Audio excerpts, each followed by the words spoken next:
And here we go. I'm so grateful to be here with you. I'm Amanda Elo'esh, and just wanted to drop in, share on this video a little bit about the dynamics of co-creation in relationship.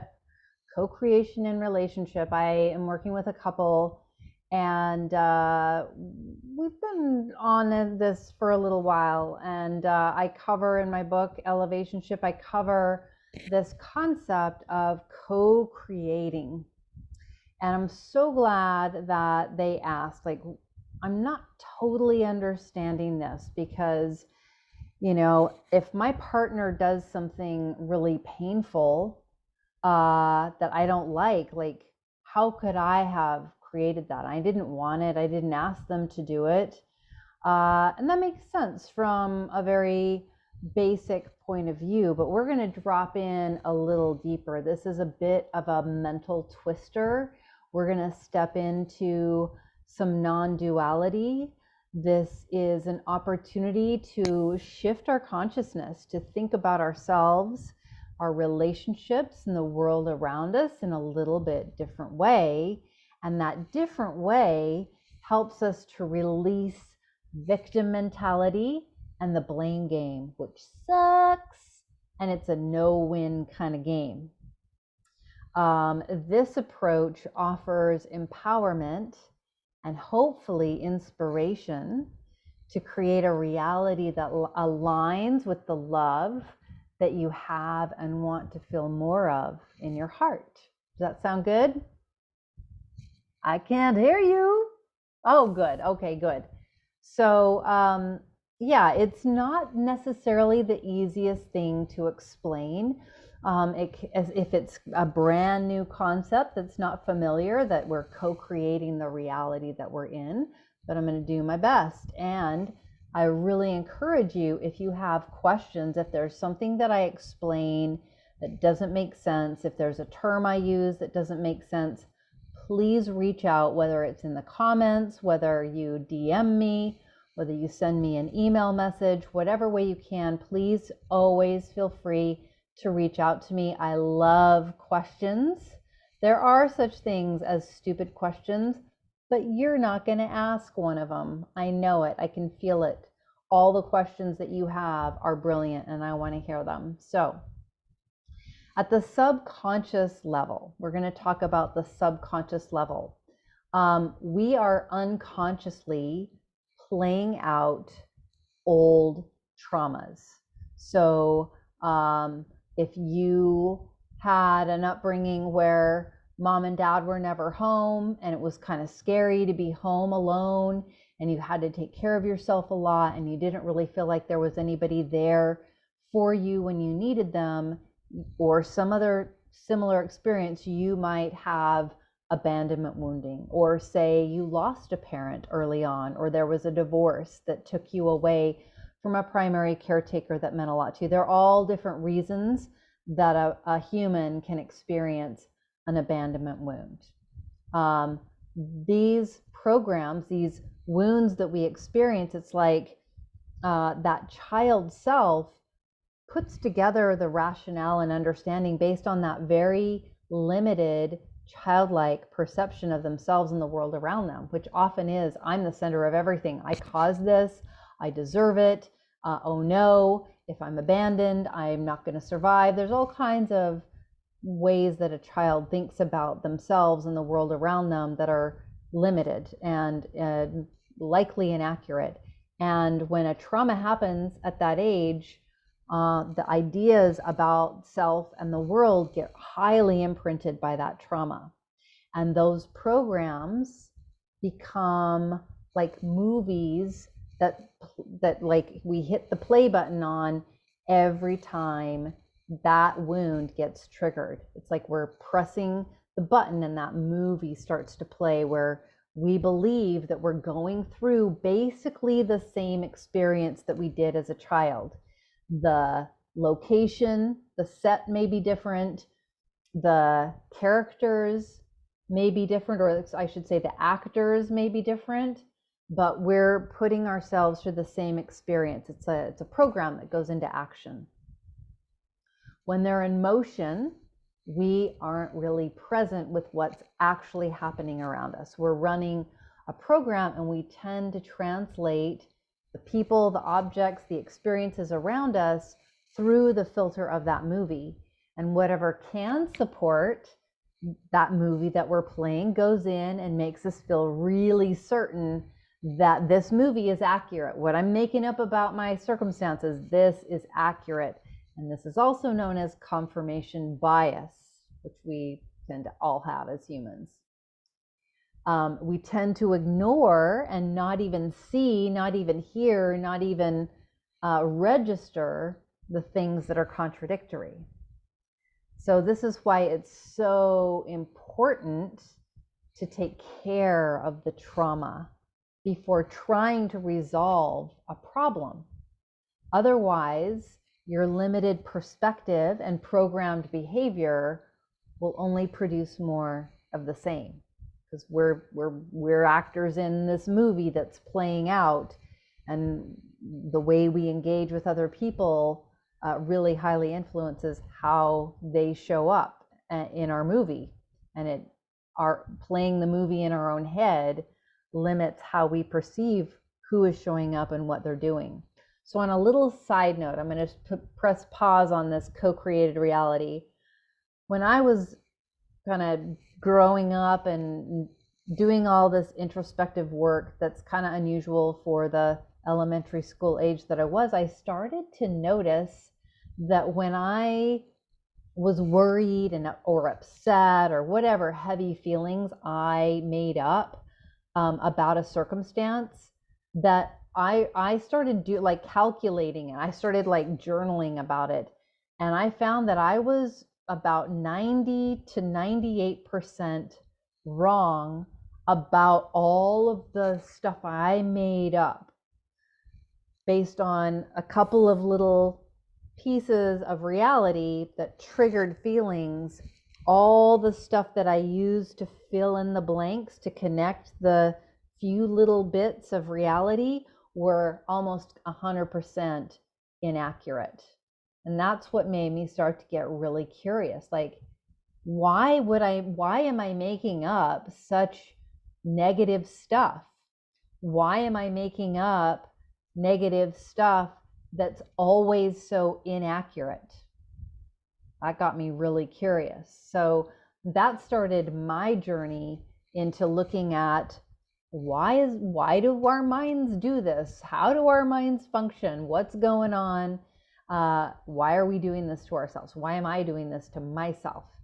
So unpause. We're back in this co-created reality. So once we've taken the time to drop in, to connect with and do some healing with the part of us that's been wounded and gotten triggered, take care of it. We've got some alarms going off. We've got some hard feelings. And once we are resourced and have bandwidth to be curious, to look at a bigger picture, to be willing to let go of our attachment to these negative thoughts and feelings that we've made up based on the past, we can be curious. What actually is going on? What is the bigger perspective? I don't want to put all my eggs in the basket of this really negative stuff that I use to fill in the blanks of all the pieces that I don't know about.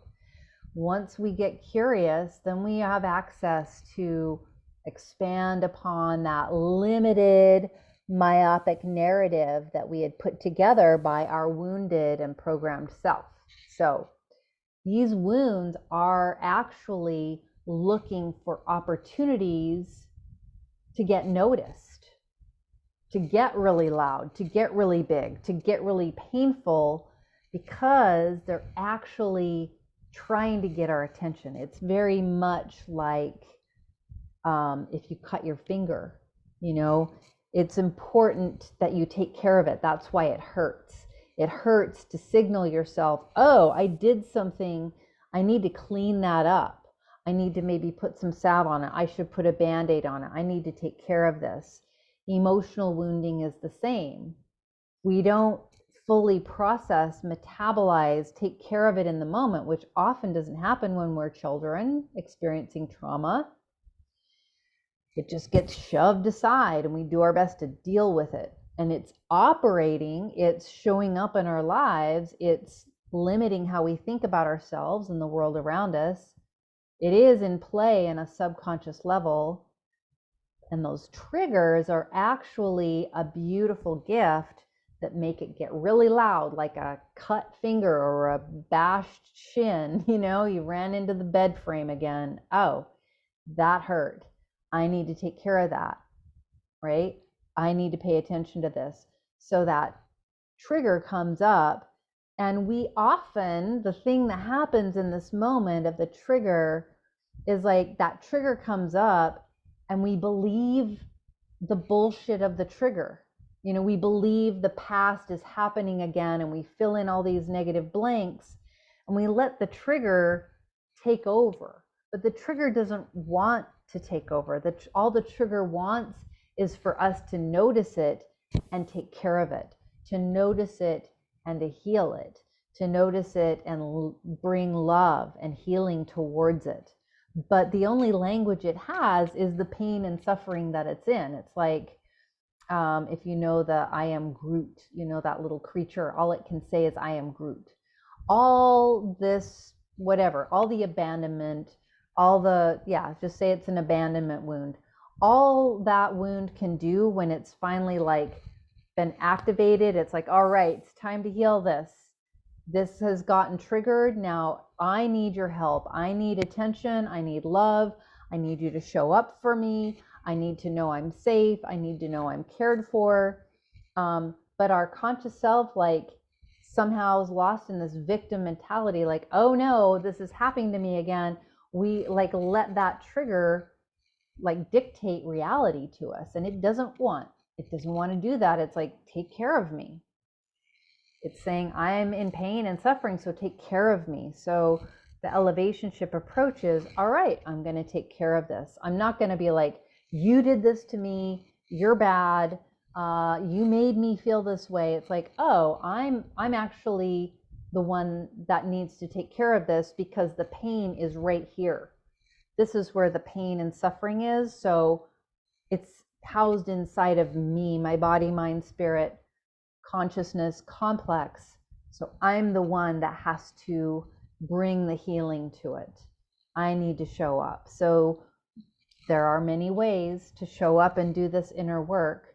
I have an approach called subconscious success repatterning that brings the conscious self with loving kindness, with compassion, with curiosity towards those places that are wounded and like speaking loudly and causing a lot of pain and chaos in the emotional, energetic field, to bring that loving kindness and listen, like, oh, what's going on? Yeah, I hear you're upset. How can I take care of you? And we bring resources and deep healing to that part of ourselves so that it can do a layer of healing. Do we get all the way to the depths of it in one go? Usually not. Usually there are layers of this, but it gets a layer of healing that helps it to feel some long-term deep relief. And when we get in the habit of showing up and responding that way, like, oh, I got triggered just now, I need to take care of that.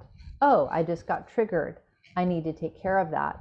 We get used to responding in that way, and then that trigger becomes quiet, it becomes loved and healed, and then we have some greater insight about, okay, what do I actually need? Like, this person or this experience triggered me. Do I have a request? Are there some boundaries I need to create or reinforce? Is there something I need to ask of this other person or let them know? I've found in my own reality, I don't know the percentages anymore, but a lot of times I can get triggered at something that it's like, oh, that's perfectly understandable. That person didn't do anything wrong. That person didn't do anything that they would have known was going to trigger me, as just a sensitivity on my part.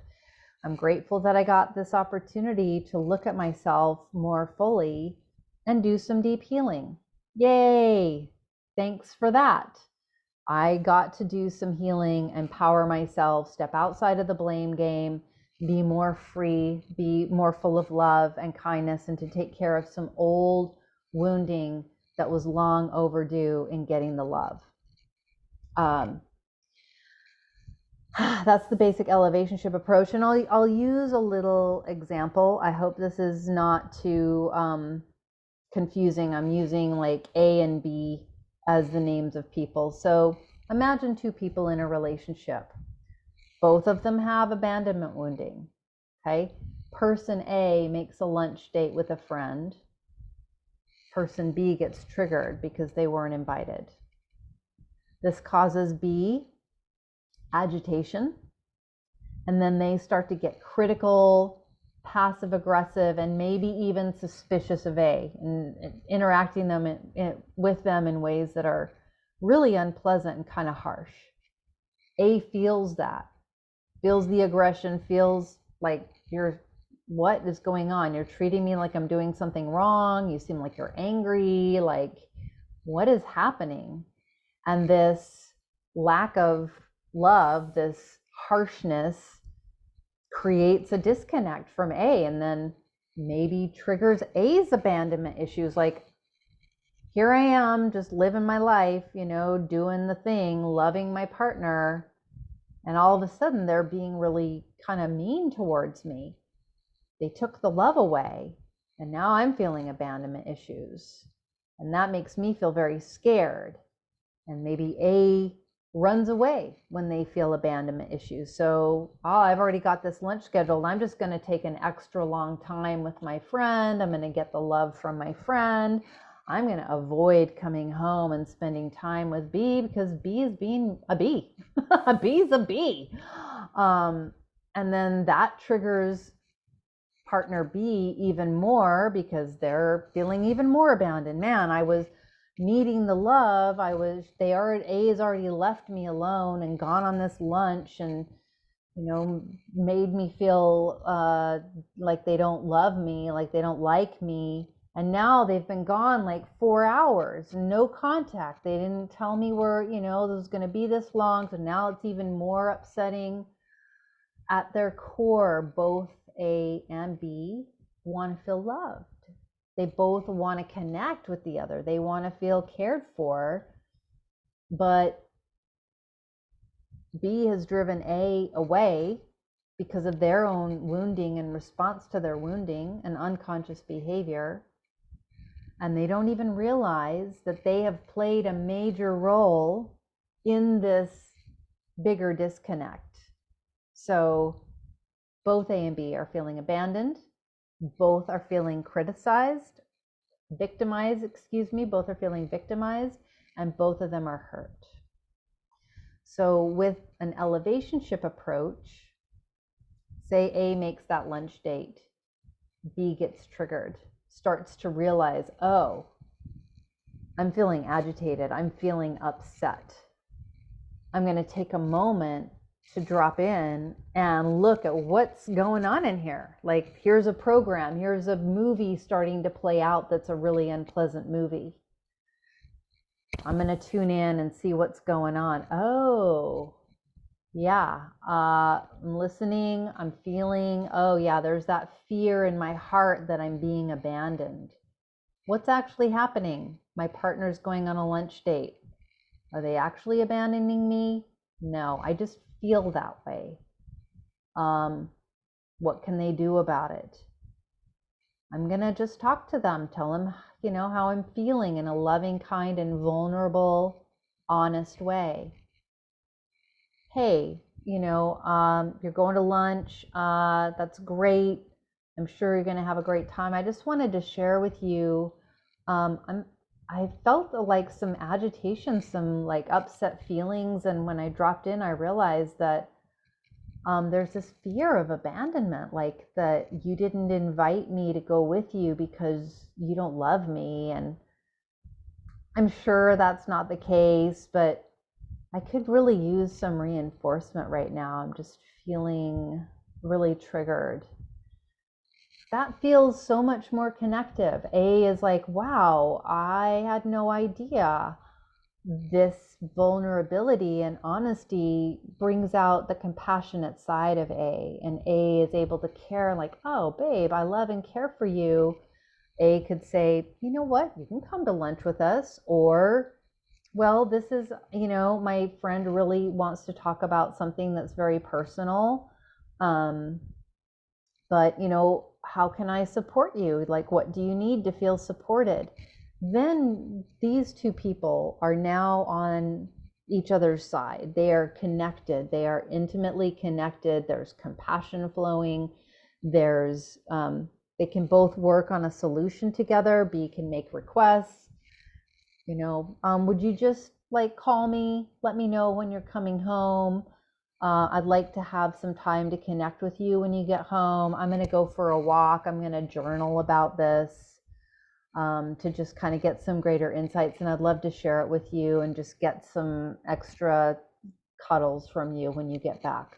Perfect. Awesome. This is what can happen with the Elevationship approach. And this is what can happen when we recognize we are co-creating and our feelings are not somebody else's fault. Our feelings are our feelings, and since they're happening inside of us, we are the primary caretakers. We are the primary person that's responsible. We're the first responders, right? We have to be the first responders to our own hard feelings. So that hopefully was helpful. I hope that was helpful. Again, if you have any questions, please feel free to reach out to me. I do have a free copy of Elevationship. You can get a free e-copy that you read online that's free. I also have, I think, like 5 more free Audible copies that you can listen in for free.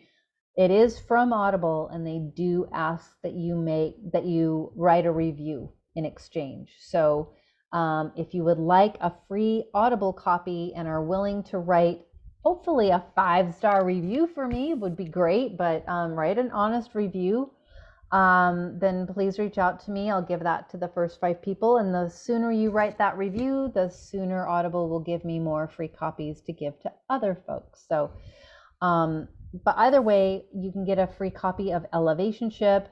It's a book I wrote, quick read about how to replace conflict with greater intimacy. It's been very, very helpful for myself, for me and my relationship. It's been really, really helpful to the couples that my partner and I work with, and friends and family that have read it have given it thumbs up, 5-star reviews, a lot of positive feedback. So I highly encourage you to check it out. There are a couple of guides at the back. One is a personal trigger breakthrough guide, so that when you do get triggered, you can pull that baby out and go through I think it's an 8-step, very simple 8-step process to walk yourself through a trigger so that you can come through on the other side a lot more resourced, a lot more available for elevating, for creative and high vibe problem solving, that does deep healing with those triggers. Like, if you're going to get triggered, let's make the most out of it. Let's turn it into like an opportunity to go up an octave, right? Next time around. So thanks for tuning in. Got the love glasses on, looking at the world through the eyes of love, hoping that you can join me in that. And again, sending all kinds of love your way until we get to connect again. May the source be with you.